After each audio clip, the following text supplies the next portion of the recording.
ఆశల ఆరాటంలో జీవన పోరాటం 6వ భాగం. 5వ భాగంలో జయంతి గుండెపోటుతో మరణిస్తుంది.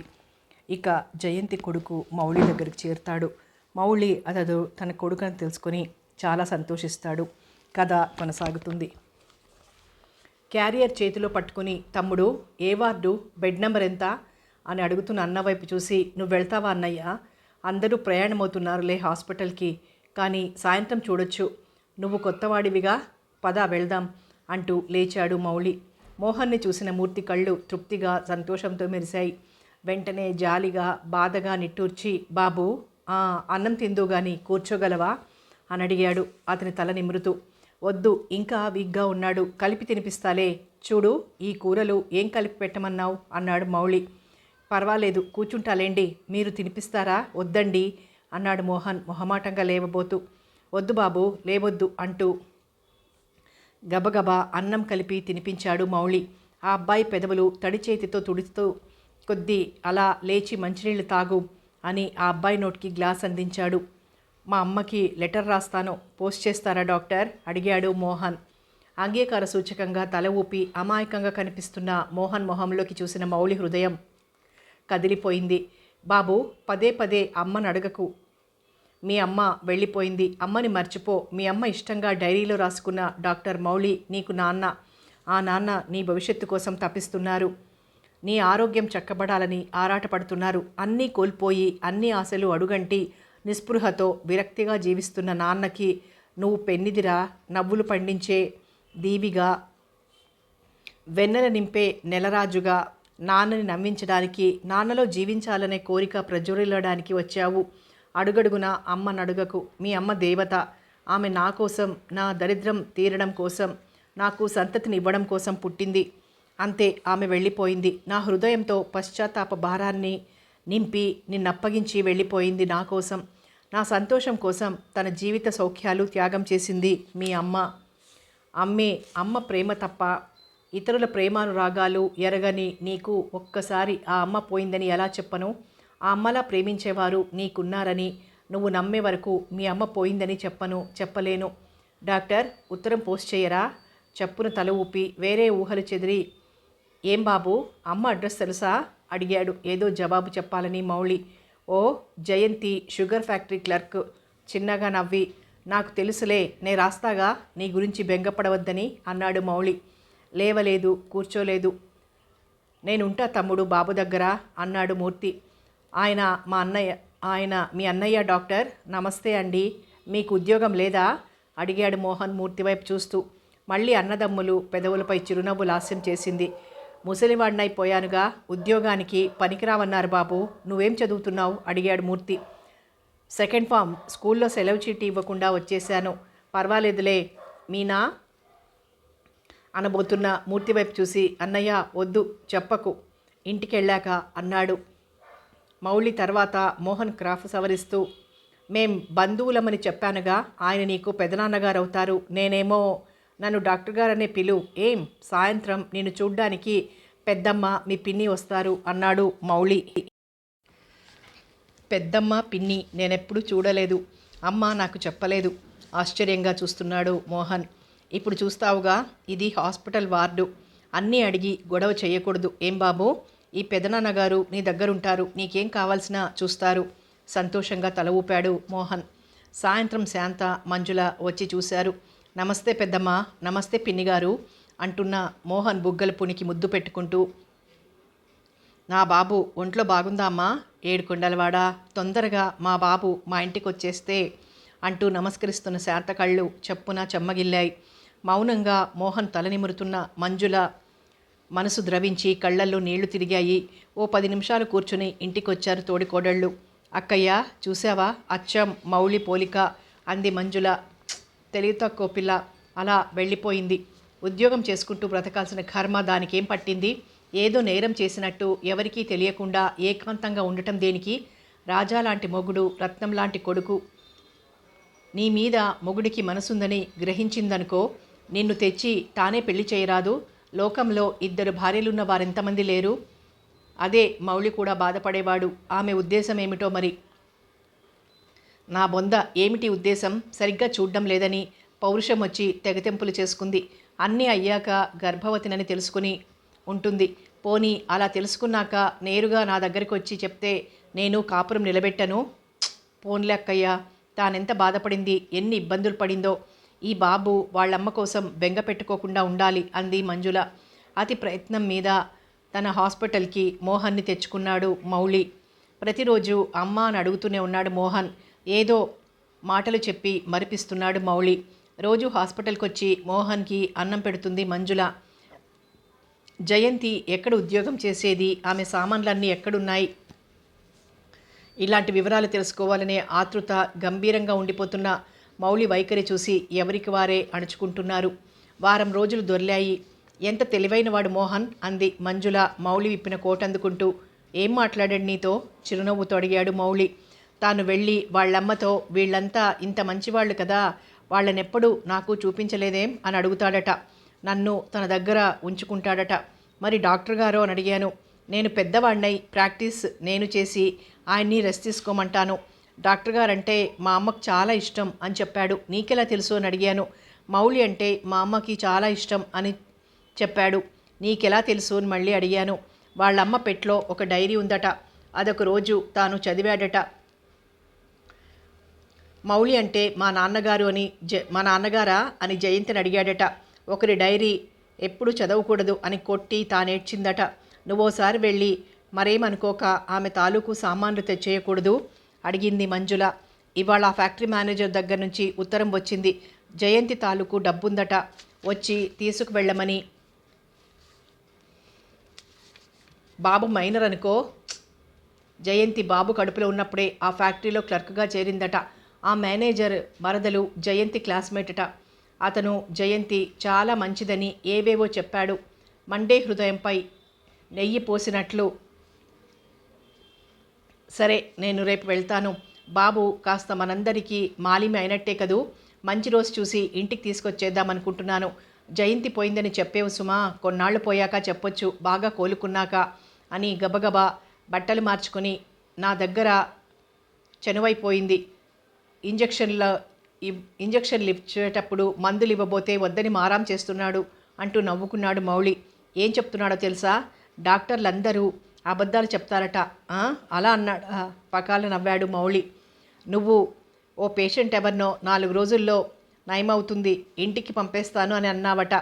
3 రోజులయ్యాక 1 వారం అన్నావట అంటూ అతనితో పాటు తాను నవ్వింది మంజు.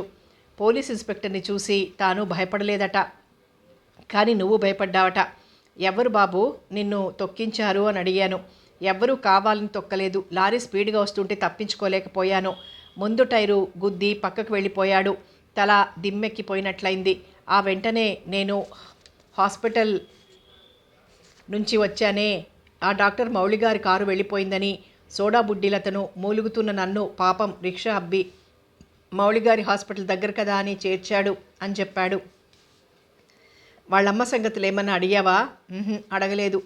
తీసుకెళ్ళమని మారాం చేశారంటే చచ్చానన్నమాటే నవ్వుకుంది మంజుల. జయంతి తాలూకు సామాన్లు డబ్బు తన ఇంటికి తెచ్చుకుంటుంటే ఏదో అవ్యక్తమైన బాధ హృదయాన్ని పిండినట్లయింది మౌళికి. రేపు చాలా మంచిది, బాబుని కూడా తీసుకొచ్చేయి. ఏమన్నా మందులు ఇవ్వాల్సి ఉంటే ఇంట్లోనే ఇవ్వచ్చు అన్నాడు మూర్తి. అలాగే తీసుకొచ్చేద్దాం. నేను బాబుకు తండ్రిని మాత్రం ఇప్పట్లో చెప్పకండెవ్వరు అన్నాడు మౌళి. ఎన్నాళ్ళు దాస్తావు చెప్పు నవ్వాడు మూర్తి ఎందుకో సిగ్గుపడుతున్న తమ్ముడి వైపు చూస్తూ. చెప్పమంటే నన్ను 1,00,000 ప్రశ్నలు వేస్తాడన్నయ్యా. బొత్తిగా పసివాడు కాదుగా, ఏమని చెప్పాలి? సర్లే, అలాగే కొన్నాళ్ళు చెప్పడం మానేద్దాం అన్నాడు మూర్తి. జయంతి డైరీలో ఏం రాసుకుందో చదవాలనే కుతూహలం. జయంతి పెట్టి తెరిచాడు మౌళి. 2 డైరీలు మాత్రమే ఉన్నాయి. ఒక డైరీ తెరిచాడు. తాను ఉద్యోగంలో చేరడం, బాబు పుట్టడం. ఇంకో డైరీ అతని చేతులు ఎందుకనో సన్నగా వణుకుతున్నాయి. హృదయం తీవ్రంగా స్పందిస్తోంది. ఒక్కో పేజీ పంక్తుల వెంట చూపులు దొర్లిపోతున్నాయి. డిసెంబర్ 14. అమ్మ వాళ్ళు అనుకుంటున్నట్లుగా రమణయ్య గారు పెళ్లి సంబంధం కుదిర్చారు. డిసెంబర్ 30 డాక్టర్ మౌళి వచ్చారు నన్ను చూడ్డానికి. ఆయన వైపు నేను కూర్చున్న పావుగంటలో 4 సార్లు చూశాను. ఆయన నా వైపు చూడలేదెందుకనో. చూసి ఉంటారు కానీ మా చూపులు కలవలేదు. డాక్టర్ కదా, నేను BA చదివాను, ఏమన్నా మాట్లాడతాననుకున్నాను. మాట్లాడితే బాగుండును, కానీ ఆయన ఏం మాట్లాడలేదు. అతని మౌనం గాంభీర్యం చూసి అమ్మా నాన్న ఎంతో వినయం మర్యాద ఉన్న అబ్బాయని మెచ్చుకున్నారు. డిసెంబర్ 31 రాత్రి ఎంత తీయని కలలొచ్చాయి. కానీ ఆ కల ఏమిటి అలా వచ్చింది? పర్వత సానువులు, తెల్లని బట్టల్లో అందంగా ఉండే డాక్టర్ మౌళిని వెంబడిస్తున్నాను నేను. చేయి చాచి ఆయన్ని అందుకోబోతున్నాను. ఆయన దూరంగా అందకుండా నడిచిపోతున్నారు.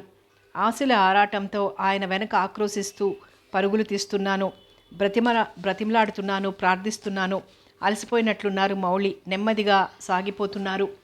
ఆయన్ని కౌగిలించుకున్నాను. నన్ను మృదువుగా విడిపించుకొని బంగారు పండేదో నా దోసిట్లో ఉంచారు ఆయన. తెల్లవారింది. తట్టి లేపింది అమ్మ. కమ్మని కల కరిగిపోయింది. ఫిబ్రవరి 4. బంధువులు స్నేహితులు నిండిపోయారు. పందిట్లో ముత్తైదువులు నవ్వుకుంటున్నారు. ఎందుకనో పెళ్ళికొడుకు సిగ్గుపడుతున్నాడు.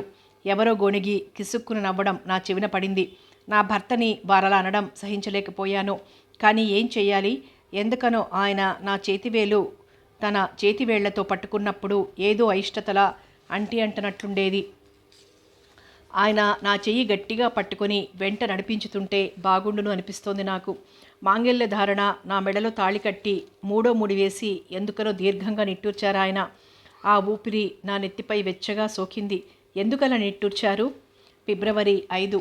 ఇంకా ఏదో మిగిలిన పెళ్లి తాలూకు వేడుకలు, విసుగు, అలసట స్పష్టంగా కనిపిస్తున్నాయి వారి వదనంలో. ఫిబ్రవరి 6. బంధువులంతా వెళ్ళిపోయారు. పెళ్ళికొడుకు వెళ్ళిపోదామనుకుంటున్నాడట. అమ్మ అనడం విన్నాను. అమ్మ, శాంతక్కయ్య ఏమేమో నెమ్మదిగా మాట్లాడుకున్నారు. తర్వాత నవ్వుకున్నారు. నాకు అర్థమైంది. సిగ్గు, భయం, నా గుండె దడదడలాడింది. ఫిబ్రవరి 7. ఏమేమో ఊహించి కలలు కన్న మా మొదటి రాత్రి నిస్సారంగా గడిచి తెల్లవారింది. నేను గదిలోకి వచ్చేసరికి ఆయన నిద్రపోయారు. ఒక్కసారి తట్టి లేపితే అనుకున్నాను. కానీ ఆడదాన్ని నేనేమని ముందుగా మాట్లాడాలి? ఫిబ్రవరి 8. అత్తవారింటికి వచ్చాను. గృహప్రవేశం, వ్రతం, డిన్నరు, రోజంతా హడావిడిగా గడిచిపోయింది. అలసటగా ఉంది. రాత్రి 11 గంటల వేళ నిద్రలో ఉన్న నన్ను లేపి ఆయన గదిలో వదిలింది శాంతక్కయ్య. ఏదో మ్యాగజైన్ తిరిగేస్తున్నారు మౌళి. తలుపువార నిల్చున్నాను. మౌనంగా క్షణాలు దొర్లిపోతున్నాయి. నా హృదయం తీవ్రంగా స్పందిస్తోంది. లేచి నా వైపు నడుస్తున్నాడు ఆయన. ఏదో భయం, సిగ్గు నా హృదయాన్ని ఆక్రమించాయి. తలవాల్చి నిల్చున్నాను. వదిన నీకిమ్మంది. గంభీరమైన గొంతు నెమ్మదిగా ధ్వనించింది. తలెత్తి చూశాను ఆయన వైపు. ఎటూ చూస్తున్న ఎర్రని కళ్ళు, ఉబ్బినట్టున్న కనురెప్పలు, అలా నీరసించిపోయిన వదనం. ఎందుకనో ఆ వదనంలో తీవ్రమైన ఆవేదన. ఎందుకని? నేనంటే ఇష్టం కాదా? నాతో వివాహం ఇష్టం లేదా? నా మనసు విలవిలలాడింది. ఆహా, అలా కాకూడదు. అలసట, విశ్రాంతి లేదు. అందుకని చిరాకు. నా వైపు చాపిన అతని చేతిలోని బంగారు గాజులు మెరుస్తున్నాయి. ఆయన బంగారు గాజులు నా చేతికి తొడిగితే బాగుండుననిపిస్తోంది. తీసుకో జయంతి. నా వైపు చనువుగా చూశారాయన. తీసుకున్నాను గాజులు. నా చెయ్యి సన్నగా వణికింది. ఆయన మళ్ళీ కుర్చీలో కూర్చొని తల చేత్తో పట్టుకొని, ఇద్దరం అలా మూగగా ఎంతకాలం దొర్లించగలం? ఆయన కుర్చీ దగ్గరగా నడిచి పాల గ్లాస్ అందించాను. తీసుకోండి అంటూ. వద్దనలేదు. తాగేశారు పూర్తిగా. ఒక్కసారి ఆయన నా వైపు ఆత్మీయంగా, ప్రేమగా చూసి నవ్వితే బాగుండును అనిపించింది. క్షణం తర్వాత చివాలున లేచి నిల్చున్నారాయన. నేను ఇవాళ ఆయన గదికి రావడం ఇబ్బందిగా ఉందేమో అనుకున్న నేను, రెస్ట్ తీసుకోండి, నేను అలా సోఫాలో నిద్రపోతాను అన్నాను. థ్యాంక్స్ చెప్పి తేలిగ్గా నిట్టూర్చారు. ఫిబ్రవరి 9. కాఫీ తీసుకుని వెళ్ళాను ఆయన గదికి. ఒక్కసారి నా వైపు చూసి చప్పున చూపులు వాల్చి కాఫీ తీసుకున్నారు. ఇవాళ 10 గంటల ట్రైన్కి వెళ్ళిపోదాం అంటుంది అమ్మ.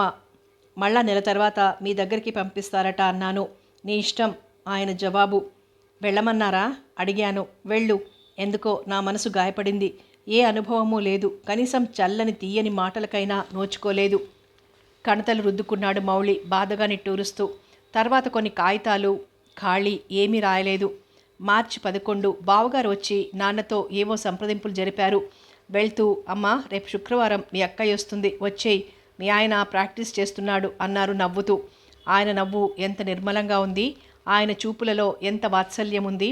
అతను వెళ్ళాక, ఒసేవ్ మీ ఆయన ఒక ఉత్తరం ముక్కన రాశాడే, ఎవరికన్నా చిన్నతనం అంటారు నాన్న. పోనీ చదువుకున్నారు కదా, పెళ్ళానికి రాసుకోడు. అమ్మ ఏమేమో అంటోంది. నాకు చిరాకేసింది. నాకు 2 ఉత్తరాలు వచ్చాయి, నీకు చెప్పాలా ఏం అన్నాను దబాయింపుగా. ఓసి బడవా అంటూ బుగ్గలు నొక్కుకుంది అమ్మ. తర్వాత ఎందుకనో చాలా దుఃఖం వచ్చింది ఆయన లెటర్ రాయనందుకు కాబోలు. మార్చి 16, పల్లె పట్నము కానీ ఊరు. బాగానే ఉంది. సాయంత్రం 6 గంటలకు వచ్చారు డాక్టర్ మౌళి.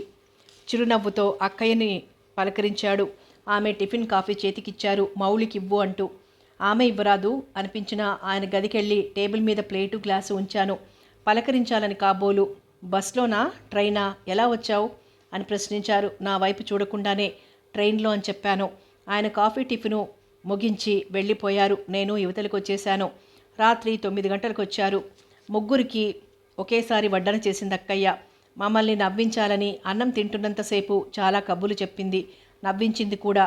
చలిగా ఉంది, ఆ గదిలోనే పడుకోరాదు అంటున్నారాయన. అట్నుంచి వచ్చే జవాబు కోసం చెవులు రిక్కించాను. చచ్చ నీ మొహం, చెలెక్కడి నుంచి వచ్చింది? ఇదే ఆడపిల్లలైతే నువ్వు చేసే అల్లరికి లెంపలు వాయించేదాన్ని నవ్వుతూ అందామే. అల్లరంటే ఏమిటో నాకు అర్థం కాలేదు. ఆయన రాకముందే ఆ గదిలో కుర్చీలో కూర్చుని పేపర్ తిరిగేస్తున్నాను. అడుగుల సవ్వడికి చివాలున లేవబోయాను. కూర్చో వారి గొంతు. కూర్చున్నాను. ఆయన మంచం మీద బద్ధకంగా ఒళ్ళు విరిచి పడుకున్నారు. ఆయన ఏం ఆలోచిస్తున్నారో నాకు పేపర్లో ఉన్న అక్షరాలపై దృష్టి పడ్డం లేదు. ఏదో కంగారుగా ఉంది. కొన్ని క్షణాలు దొర్లాయి ఆత్రంగా. లేచి గుమ్మం వైపు నడిచి తలుపు గడియ వేస్తున్నారు. నా గుండెలు దడదడలాడుతున్నాయి. ఒళ్ళంతా భయం, సిగ్గు ఆవరిస్తోంది. మనసులో ఏదో సంతోషం. ఓరగా చూశాను ఆయన వైపు. మళ్ళీ మంచం మీద కూర్చొని క్షణం తర్వాత నా వైపు చూసి మరలా చప్పున చూపులు తిప్పుకొని, ఏమిటో ఇప్పట్లో నాకు సంసారం చెయ్యాలని లేదు అన్నారు. ఎందుకో తుళ్ళిపడ్డట్లయిన నేను అంటే అప్రయత్నంగా ప్రశ్నించాను. అంటే కాపురం, పిల్లలు ఇష్టం లేదు. సరే మీకు ఇష్టమైనప్పుడే అంటున్న నా గొంతు సిగ్గుతో చచ్చిపోయింది. థ్యాంక్స్, మెనీ థ్యాంక్స్ జయంతి. ఇలా మంచం మీద పడుకో, నేను అలా సోఫాలో పడుకుంటాను అన్నారు. ఆహా అలా కాదు, నేనే సోఫాలో పడుకుంటాను అన్నాను. కానీ ఇలా ఎన్నాళ్ళు అనే ప్రశ్న నన్ను వేధిస్తోంది. మార్చి 29, అక్కయ్య వెళ్తానని ప్రయాణమైంది. ఇక్కడే ఉండిపోరాదు, పాపని ఇక్కడే స్కూల్లో చేర్పించొచ్చు అంటున్నాడు మౌళి తేలిగ్గా నవ్వేస్తూ. ఎప్పుడో ఓనాడు నీ దగ్గర చేరేవారమే కదా, పాప అల్లరి పెడుతుంది. అన్నయ్య ఎలా అవస్థపడుతున్నారో, ఆ అమ్మాయికి కొత్త. కాస్త నీకు కావలసినవి చెప్పి చేయించుకో అందామే. మా గదులు వేరయ్యాయి ఆమె వెళ్ళిన రోజునే. మార్చి 30, ఏం కూర చేయమన్నారు? హాస్పిటల్కి వెళ్తున్నా ఆయన్ని ప్రశ్నించాను. నీ ఇష్టం అన్నారు టకటకా నడిచి వెళ్ళిపోతూ. కూర బాగుందా అడిగాను వడ్డన చేస్తూ. బ్రహ్మాండంగా ఉంది అంటూ పక్కున నవ్వారు. ఆయన మాట, నవ్వు నాకెంతో సంతోషాన్నిచ్చాయి. నిజంగానా? నాకస్సలు వంట రాదులేండి అన్నాను. నిజమైనా కాకున్నా ఇలానే ఉండాలి, అలాంటి కూర తినాలి అనే కోరిక ఉండకూడదు జయంతి. కోరికతోనే వేదన ఆరంభమవుతుంది అన్నారు కూర అన్నం తింటూ. ఏమో నాకు అర్థం కావటం లేదు. కావాల్సిన కూర చేయించుకుని తినడానికి పెద్ద కోరికేమిటి? నెమ్మదిగా అన్నాను. కావాలనుకున్నవి ఎన్నో లభ్యం కావు జీవితంలో. తలగరేసి మొండిగా తిరగడం నేర్చుకోవాలి, అదే చేత కావాలి. ఉదాహరణకి కూరలో ఉప్పు వేయడం మర్చిపోయావు. ఉప్పు ఇప్పుడు కలిపినా ఆ రుచి రాదు, తినేశాను కూరంతా. అలాగే జీవితంలో అతి ముఖ్యమైన కోరికలు నెరవేరవనుకో, నిరాశగా నిస్పృహగా కుమిలిపోయే కన్నా నవ్వుతూ బ్రతికేవారు అదృష్టవంతులు కదూ అన్నారాయన. ఆయన మాటలు నాకేదో చెప్తున్నట్టు అనిపించాయి. విని ఊరుకున్నానే కానీ జవాబేం చెప్పలేకపోయాను. వ్రాసుకుని దాచుకునే విషయాలేవీ కనిపించడం లేదు నాకు. ప్యూన్ చంద్రయ్య, వంట చేయడానికి నేను, ఇద్దరం డాక్టర్ గారి సర్వెంట్లమే. చంద్రయ్య కన్నా ఈ ఇంట్లో నాకున్న ఆధిక్యమేమిటి? ఏప్రిల్ 16, సాయంత్రం 6 అయింది. హాస్పిటల్ నుండి వచ్చిన ఆయనకి మామూలుగా కాఫీ కలిపి తీసుకెళ్ళి ఇచ్చాను. ఇదిగో ఈ డబ్బు జాగ్రత్తగా పెట్టు, అవసరమైతే ఖర్చు చేయి అన్నాడు మౌళి కొన్ని రూపాయల కాగితాలున్న చెయ్యి చాపుతూ. వెంటనే ఏదో అనబోయి మౌనంగా ఉండిపోయాను. తీసుకో, మరలా వెళ్ళాలి, అర్జెంటుగా చూడాల్సిన కేసులున్నాయి అన్నారు చిన్నగా నవ్వుతూ. తీసుకుని లెక్క చూశాను. 250. బీరువాలో పెట్టి తాళం వేశాను. ఎందుకో తృప్తిగానే ఉంది. నాకు దగ్గరవుతున్నారనుకున్నాను. ఏప్రిల్ 20, మధ్యాహ్నం. ఇంటికి రాను, డిన్నర్ ఉంది వెళ్తూ చెప్పారు మౌళి. తర్వాత చంద్రయ్య చెప్పాడు. చౌదరి గారు లక్షాధికారులు మిమ్మల్ని కూడా తీసుకురావాలని బలవంతం చేశారండి అని. 10 గంటల వేళ కుంకుమహరణ చేతితో పట్టుకొని 14 ఏళ్ల అమ్మాయి వచ్చింది. డాక్టర్ గారి అంటూ ఎందుకనో పైపంటితో క్రింది పెదవి నొక్కి నవ్వింది. నాకు నవ్వొచ్చింది. డాక్టర్ గారి అడిగాను ఆ అమ్మాయిని కూర్చోమని చెప్తూ. భార్య ఎవరండి అడిగింది. ఏమిటమ్మ విశేషం? నేనే అన్నాను.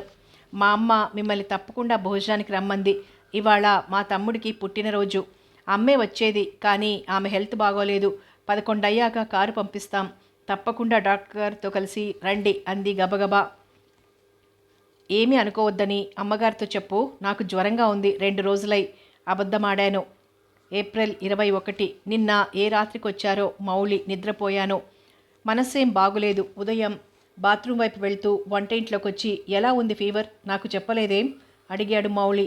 ఆ గొంతులో నేను ఆశించినంత ఆప్యాయత ఆతృత ధ్వనించలేదు. ఓ పేషెంట్ని అడిగినట్టు అడిగారంతే. నాకే ఫీవరు లేదు. ఊరకనే అబద్ధమాడాను చెప్పాను నవ్వబోతూ. ఎందుకు అబద్ధమాడావని అడుగుతారనుకున్నాను కానీ మౌనంగా వెళ్ళిపోయారు. ఏప్రిల్ 28. అన్నయ్య పెళ్ళి. అమ్మ రమ్మని రాస్తోంది. బావగారు పంపించమని మౌలికి రాశారట. ఏమిటో జీవితం చప్పగా రసహీనంగా సాగిపోతోంది. ఎంత అందంగా ఉంటాడు మౌలి. అలసి వచ్చిన ఆయన క్రాఫు సవరించాలని, విప్పిన కోటు అందుకోవాలని, బూటుతాళ్లు విప్పాలని అనిపిస్తుంది. ఎందుకనో ఆయన చూపులు నన్ను దూరంగా నిలబెట్టేస్తున్నాయి. వెళ్ళడం మానేశాను పెళ్ళికి. మే 4. మీ అమ్మగారికి ఉత్తరం రాయి అన్నారు మౌలి.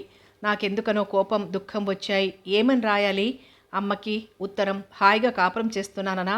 పండంటి మనవణ్ణి ఎత్తుకుంటావనా? ఏమని రాయాలి ఉత్తరం? 25,000 కూతుర్ని డాక్టర్ భార్య అనిపించి మురుస్తున్నావనా? డాక్టర్ భార్యని కాదు వెర్రిదానా, వంట మనిషిని. డాక్టర్ భార్యగా నేను డిన్నర్లకి సినిమాలకి వెళ్ళడం లేదని రాయాలి. నిజంగా నా కళ్ళల్లో నీళ్లు తిరిగాయి. మీ వాళ్ళింటికి వెళ్ళాలనుంటే వెళ్ళిరా జయంతి అన్నారు మౌలి. నాకు వెళ్ళాలని లేదు. మౌలి నా వారయ్యేదాకా ఎక్కడికి కదలకూడదని నిశ్చయించుకున్నాను. మాట్లాడుతూ చనువివ్వకుండా, తాను నవ్వుతూ నన్ను నవ్వించకుండా ఎందుకలా తాళి కట్టి నన్ను ఏడిపిస్తున్నారో తెలుసుకునేదాకా ఎక్కడికి వెళ్ళను. మే 10. పోనీ వదిన రమ్మని రాస్తోంది. కట్టడి చేసినట్టుంటుంది. వెళ్ళిరా. నా జవాబు కోసం నిలవకుండా వెళ్ళిపోయారు. సాయంత్రం అడిగారు మళ్ళీ. ఏం వెళ్ళలేదా? చంద్రయ్యని పొమ్మన్నావట అని. నాకు తప్పదు, వెళ్ళాలనిపించలేదు జవాబు చెప్పాను. చిన్నగా నవ్వి ఊరుకున్నారు. ఏదో ఊరు వెళ్తూ నాకు చెప్పారు. ఎక్కడికని ప్రశ్నించాను. చిరాకు పడ్డారు. నా మనసు చివుక్కుమంది. ఆ రోజు వంట చేసుకోలేదు. కరువు తీరా తృప్తిగా ఏడ్చాను. మే 16. నిన్ననే తిరిగి వచ్చారాయన. ఎందుకనో నిస్పృహగా ఏదో బాధపడుతున్నట్లు కనిపించారు. ఏదైనా కేసు ఫెయిల్ అయిందేమో. మే 19. ఏమంత ఆలస్యమైంది? రాత్రి అన్నం వడ్డిస్తూ అడిగాను. సినిమాకి వెళ్ళాను. నన్ను తీసుకుపోరాదు అనిపించింది. మౌనంగా ఉండిపోయిన నా వైపు చూస్తూ, సినిమాకి ఇంకెక్కడికైనా వెళ్ళాలంటే వెళ్తూ ఉండు జయంతి అన్నారు. నాకు ఉడుకుమొత్తనం వచ్చింది. నాకు వెళ్ళాలని ఉండదు అన్నాను. మే 30. నువ్వు చిక్కినట్టు కనిపిస్తున్నావు. ఒంట్లో బాగుందా అడిగారు. బాగానే ఉందని పేలవంగా నవ్వాను. జూన్ 2. నన్ను ఓ పేషెంట్ని టెస్ట్ చేసినట్లే చేశారు మౌలి. నే వద్దంటున్నా బలవంతాన. ఆయన ఎలా నన్ను స్పృశించినా ఆ స్పర్శలో ఆయన ఎలాంటి అనుభూతి పొందారో నాకు తెలియదు కానీ నా తనువు పులకించింది. పరవశించాను 2 క్షణాలు. టానిక్ సీసా టాబ్లెట్స్ ఇస్తూ రోజు నైటు నిద్రపోయే ముందు బోర్న్విటా తాగు అన్నారు. శరీరానికి ఔషధం ఇచ్చారు కానీ మనస్సుకు, ఆ మనసులో బలవంతాన తొక్కబడి వేధించే కోరికలకి ఎప్పుడు విముక్తి కలుగజేస్తారు మీరు? నా హృదయం ఆక్రోశిస్తోంది. దీర్ఘంగా నిట్టూర్చి చెమ్మగిలిన కళ్ళు తుడుచుకున్నాను. మౌలి గబగబా కొన్ని కాగితాలు తిరిగేశాడు. ఏమీ రాయలేదు. ఆగస్ట్ 4. అక్కయ్య దగ్గరికి వెళ్ళాను. అక్కయ్య ఎంత మంచిది. మా దాంపత్యం అన్యోన్యం ఎలా ఉందో తెలుసుకోవాలని కాబోలు తరచి తరచి ప్రశ్నలు వేసింది. నేను ఆమెకు తృప్తిగా జవాబులిచ్చాను కానీ ఆమె నమ్మినట్టు లేదు. మౌలిని నేను మనసారా ప్రేమించాను, ఆరాధిస్తున్నాను. ఆయన ఏమి ఇవ్వకపోయినా సరే ఆయన్ని నిందించలేను. మంజుల ఎంత మంచి పిల్ల. అబ్బా ఎంత అందంగా ఉంటుంది. ఎంత చనువు ఆప్యాయంగా మాట్లాడుతుంది. పాప పెంకిది. గారం చేయటాన కాబోలు. ఆగస్ట్ 6. మౌలి వచ్చారు నా కోసమని. అందరూ అనుకుంటారు కాదని నాకు తెలుసు. చనువు ప్రవర్తించాను. కోపగించుకున్నారు ఆ రాత్రి. ఆగస్ట్ 20. ఇవాళ తన హాస్పిటలు, డ్యూటీ, పేషెంట్లు ఏదో చెప్తూ చాలాసేపు నాతో మాట్లాడారు మౌలి. ఏమైనా ఈ మధ్య తనకై తానే ఏవో మాటలు కలుపుతున్నాడు. ఏదో కేసు చూడటానికి పొరుగురు వెళ్లారు డాక్టర్ మౌళన్ చెప్పాడు చంద్రయ్య. ఆయన రాక కోసం నిరీక్షిస్తున్నాను. రాత్రి 11 అయింది. అమ్మగారు, చంద్రయ్య తలుపు కొట్టాడు. ఆత్రంగా తలుపు తీశాను. యాక్సిడెంట్ అయిందట. బాబుగారు వెళ్తున్న కారే. ఆ పైన మాటలు నాకు వినిపించలా. నిల్చున్న చోటే కూలిపోయాను. ఏమైపోతోంది నా జీవితం? ఆశ నిరాశల మధ్య ఆకులా అల్లాడుతున్న ఈ బ్రతుకులో తీరని దుఃఖం, ఏ ఆడది భరించలేని వేదన, ఎవ్వరికీ రాకూడని విపత్తు నాకే సంభవిస్తున్నదా? హృదయం పగిలిపోతోంది. దోసిట్లో మొహం దాచుకున్నాను. నొక్కుల రాగి జుట్టు సవరించి అందమైన ఆ తల హృదయానికి హత్తుకొని, సంసారం ఇష్టం లేదు అన్న ఆ మాట చాటున ఉన్న ఆవేదన ఏమిటో తెలుసుకొని ఓదార్చాలనుకున్నాను. గంభీరంగా ఉండే ఆ వదనంలో విషాద ఛాయలు, సూటిగా చూసే తేనెరంగు కళ్ళల్లో నీలి నీడలు. జీవితం పంచుకున్న నాతో చెప్పడానికి సంకోచమెందుకు అడగాలనుకున్నాను. రక్తంలో తడిసిన రాగి జుట్టు, మూతలు పడిన తేనెరంగు కళ్ళు. నేను చూడలేను. నా మౌళి, నా భర్త జీవించే ఉండాలి. ఉన్మాదిలా రోదిస్తున్నాను. గంటలు గడిచాయి. నా దుఃఖం ఉధృతమవుతోంది. చల్లని చెయ్యి నా భుజం మీద పడింది. తుళ్ళిపడి తలెత్తాను. ఆయన, ఏమిటది? ఎందుకలా? కంగారుగా అడిగారు. చంద్రయ్య యాక్సిడెంట్ అయిందని చెప్పారు. మీరు? హమ్మయ్యా, భగవాన్. కళ్ళు తుడుచుకుని తృప్తిగా నవ్వాను, భగవంతుడికి నమస్కరిస్తూ. ఏమేం చెప్పాడు? ఓరి రాస్కెల్! చంద్రయ్య, కోపంగా పిలిచాడు మౌళి. భయంగా వచ్చాడు చంద్రయ్య. ఏమని చెప్పావు అమ్మగారికి? అడిగారు గర్జిస్తున్నట్లు. వణికిపోతూ ఏమో చెప్పబోతున్నాడు చంద్రయ్య. అతన్ని తిడుతూ దగ్గరగా వెళ్ళాడు మౌళి. చంద్రయ్య మీద చేయి చేసుకుంటారేమో అని భయం వేసింది. పోన్లేండి, ఎవరికో అయితే మీకనుకుని ఉంటాడు అన్నాను. అలాంటి ఆలోచన వాడు చెప్పినప్పుడు ఎందుకు రాలేదు? అద్దంలో చూసుకో మొహం అన్నారు నా వైపు జాలిగా చూస్తూ. నాకు కావాల్సింది జాలి, సానుభూతి కాదు. ఆయన చూసిన వెంటనే చుట్టుకుని బోరున ఏడవాలనిపించింది. అలా ఏడ్చే నన్ను ఏం జరిగింది అని అడిగి నన్ను హాస్యం చేసి నవ్వితే బాగుండుననిపించింది. గబగబా అన్నం కలిపి తింటూ గుర్తొచ్చింది కాబోలు జరిగిన సంఘటన. ఓరి వెధవ అంటూ పకాలను నవ్వారు. నేను నవ్వాను. ఆగస్టు 24. మా నాన్నగారు నన్ను తీసుకురమ్మని ఉత్తరం రాశారట. ఏదో పండగ చేసుకుంటారట. వెళ్ళి రమ్మని నన్ను బలవంతం చేశారు మౌళి. పండగ కాదు, ప్రతి సంవత్సరం వారు చేసుకునే వ్రతం. కూతురు అల్లుడు రావాలని అనుకునుంటారు. ఆగస్టు 28. వచ్చేశాను మా ఇంటికి. ఏమైందో అదోలా కనిపిస్తున్నారు. ఒంట్లో బాగుండలేదా? అలా ఉన్నావేం అని ప్రశ్నించాను. నాకేం, బాగానే ఉన్నాను. నవ్వేశారు. డైరీ మూసేశాడు మౌళి. తనకి తెలుసు. ఆ రాత్రే తాగి వచ్చాడు తను. రెండవ డైరీలేమిటి? లైబ్రరీ అంత బైండ్ పుస్తకాలు. రెండవ పుస్తకం తెరిచాడు. అక్టోబర్ 4. ఎంత మంచివారు మౌళి. నా కోరిక మన్నించారు. నేను ఉద్యోగం సంపాదించి బ్రతుకుతాను. మంజులను వివాహం చేసుకున్నాక ఆయన్ని ఒకసారి చూస్తాను. సంతోషంగా నవ్వుతూ తుళ్ళుతూ ఉండే ఆయన్ని ఒక్కసారి చూడాలి. ఎవరి సంతోషం ఏ జన్మలో అపహరించానో ఈ జన్మ ఇలా అయింది. ఈ జన్మలో ప్రేమించి పరిస్థితుల ఒత్తిడికి విడిపోయిన జంటను కలిపి పుణ్యం నాకు దక్కింది. త్యాగంలో ఎంత తృప్తి ఉంది. అక్టోబర్ 10. ఒంట్లో వికారంగా ఉంటుంది. అమ్మకు కంగారు జాస్తిగా ఉంది. మౌళి దగ్గర నుంచి ఉత్తరాలు రావడం లేదని. నవంబర్ 3. ఉదయం లేస్తూనే కళ్ళు తిరిగాయి. వాంతైంది. నేను గర్భవతిని. మౌళిని బ్రతిమలాడనా వెళ్ళి? ఆలోచించాను, ఏడ్చాను. విడాకుల కాగితం పంపాను. నాన్నగారు నా కోసం వెతకొద్దని ఉత్తరం రాశాను. నా పాత స్నేహితురాలు సుశీల గుర్తొచ్చింది. ఆమె బావ షుగర్ ఫ్యాక్టరీ మేనేజర్. చాలాసార్లు చూశాను. నేను చదువుకునే రోజుల్లో ఆయన చాలా మంచివాడు. ఉద్యోగం ఇవ్వచ్చు, పుట్టింటి బంధం కూడా తెంచుకొని వెళ్ళిపోయాను. నవంబర్ 10. సుశీల నన్ను, నా పరిస్థితిని సానుభూతితో అర్థం చేసుకుంది. ఫ్యాక్టరీలో క్లర్క్గా చేరాను. ఆయన షుగర్ ఫ్యాక్టరీ మేనేజర్ రాఘవయ్య తండ్రిలా నన్ను ఆదరించారు. సెప్టెంబర్ 30. క్షణక్షణం మౌళి గుర్తొస్తున్నారు. నా కడుపులో పెరిగే పాపాయి కారణం కావచ్చు. మంచి చీరలు కట్టడం, పువ్వులు ముడవడం మానేశాను. నా అందం ఎవ్వరిని ఆకర్షించకూడదు. ఫిబ్రవరి 20. పొరపాటు చేశానేమో. నేను గర్భవతినని, తాను తండ్రి కాబోతున్నారని తెలుసుకున్నవారు ఎలా మారేవారో. నా బిడ్డకు తండ్రి లేని బిడ్డగా పెరగాలి. మే 2. లీవ్ తీసుకున్నాను. సుశీల ధైర్యంగా ఉండమని ఉత్తరాలు రాస్తోంది. ఎండలు ఎక్కువగా ఉన్నాయి. బొత్తిగా ఓపిక లేదు. అందరూ ఉండి అనాథలా ఉన్న నన్ను చూస్తే నాకే కోపం వస్తోంది. హాస్పిటల్లో అడ్మిట్ అయ్యాను. శారీరక వేదన కన్నా మానసిక వేదన తీవ్రమైంది. ఏడ్చాను. సిస్టర్స్ ఓదార్చారు. మధ్యాహ్నం 11 గంటలకి నా ఆరాధ్య దైవం మౌళి పోలికలు పుణికిపుచ్చుకున్న బాబు పుట్టాడు. తృప్తిగా నిట్టూర్చాను. నిరాశగా సాగిపోతుందనుకున్న నా జీవితంలో ఆశాకిరణం. నన్ను నేను మర్చిపోయే కొన్ని క్షణాలు భవిష్యత్తులో ఉన్నాయి. జీవించాలి. నేను బాబు కోసం, బాబును పెంచడానికైనా జీవించాలి. సాయంత్రం 4 అయింది. నన్ను చూడ్డానికి రాఘవయ్య, అతని భార్య వచ్చారు.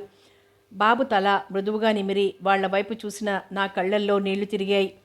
అనునయ వాక్యాలు పలికి ఓదార్చి అన్నం తాను పంపిస్తానని చెప్పిందామే సానుభూతితో నా వైపు చూస్తూ. బాబుని తీసుకుని ఇంటికొచ్చాను. నాకు క్యారియర్ మేనేజర్ ఇంటి నుంచి వచ్చింది. మే 10 బాబు పుట్టినందుకు సుశీల తన సంతోషాన్ని వ్యక్తం చేస్తూ ఉత్తరం రాసింది. జూలై 2 మళ్ళీ ఉద్యోగంలో జాయిన్ అయ్యాను. బాబుని చూడటానికి ఆయాను పెట్టాను.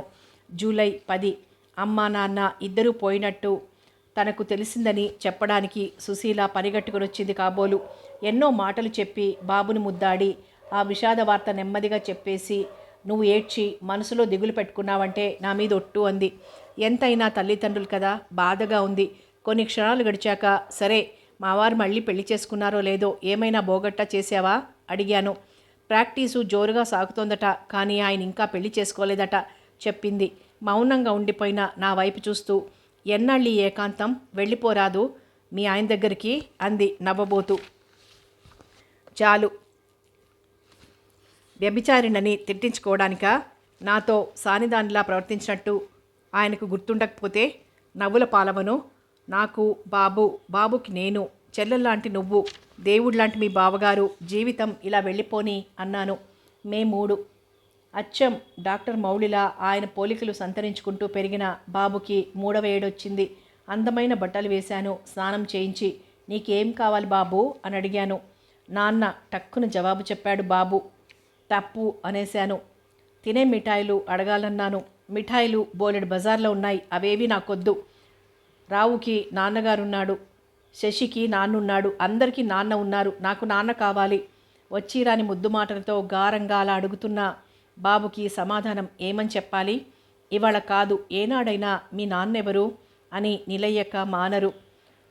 నా అవివేకాన్ని, తొందరపాటుని చెప్పి బాబు ముందర తల వంచాలి. తండ్రికి దూరం చేసి పెంచినందుకు నన్ను నిందిస్తాడు. చెప్పమ్మా, మేనేజర్ గారా మా నాన్న అన్నాడు బాబు. లేత చెప్ప కందిపోయేలా టప్పున కొట్టాను. ఇంకెప్పుడు అలానకు, నాన్న కావాలని ఎప్పుడు అడక్కు అంటూ బాబు గట్టిగా ఏడుస్తున్నాడు. నా హృదయం ద్రవించింది. ఎత్తుకుని ఓదార్చాలని మౌళికి ఉత్తరం రాసి ఏలూరులో పోస్ట్ చేయించాను. మే 30 పోస్టు ఉత్తరం విసిరి వెళ్ళిపోయాడు పోస్ట్ మ్యాన్. ఆత్రంగా కవరు విప్పి చదివాను. సుశీల రాసింది విశేషం. మంజులను వివాహం చేసుకున్నారని.